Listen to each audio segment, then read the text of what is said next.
They use modeling for testing. Modeling meaning that if you test 1 million people and you're going to pick 10 cases that are positive, no health economist will tell you to do because the cost. Maybe you need to. People assume that as soon as you show up, you get some freebies as well.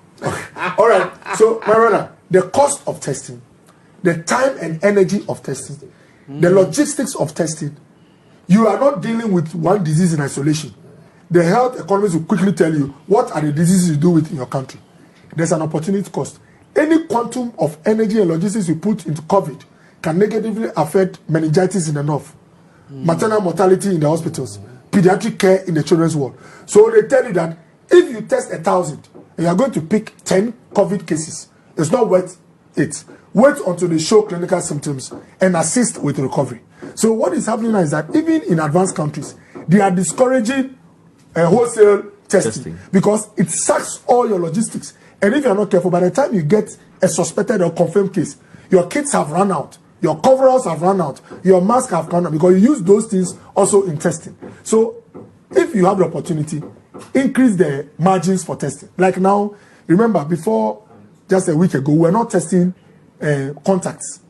If you've come into contact with a confirmed case, we were not testing you. Now the state is testing. It means we've increased our testing parameter. If you've come from Europe in the past 1 month or 2 months, just for coming from Europe, you might fall inside the testing. It means we are testing more, but we've not increased to the population, as in the general population. Look, if you are in Lejokuku, you live at Teshi Tribulel, you've not traveled before, none of your relatives has traveled, yourself, you don't deal with groups and all that, and you come to me that you want to be tested. The energy and resources that will be put on you would deny real people who need help.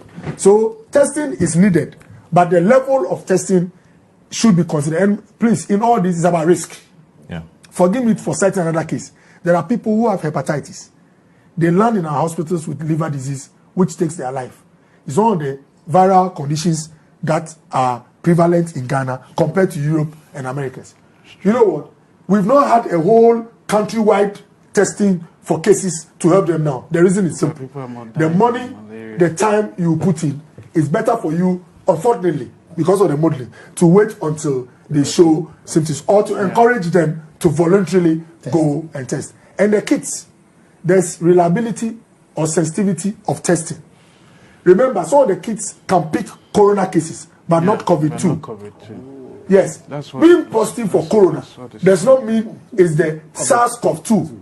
So already I've told you that some similarities exist between SARS-CoV-2 and MERS, which is also caused by another corona in the corona family.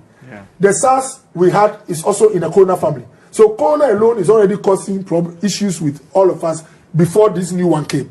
So if you are testing someone, you are looking for some things which might cross with others. And so with all these things in place, you are restrained in testing. And lastly, I have told you that there are many in the world today who have COVID. They've not been picked. They will go through their craft and recover. They will not be picked. And they will be in the population. And so with that history in mind, health economists will tell you, if you escalate to the population, you might be wasting energy, which could be spent on dealing with cases and putting measures.